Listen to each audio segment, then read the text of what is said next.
बाहर पी की आवाज़ आ रही थी। बाद में पता चला अभी खल बिनोला की जो पशुओं के लिए बोरी आई है, तो ये इनको यहाँ पे रखने के लिए कहा गया है। लेकिन भाई साहब ने क्या किया, अंदर ही बाइक लेके चले गए, अंदर ही।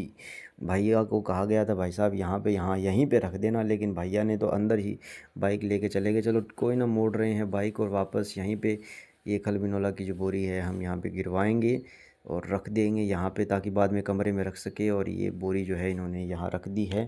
काफ़ी देर से आवाज़ आ रही थी, मैं सोचा कौन पी की आवाज़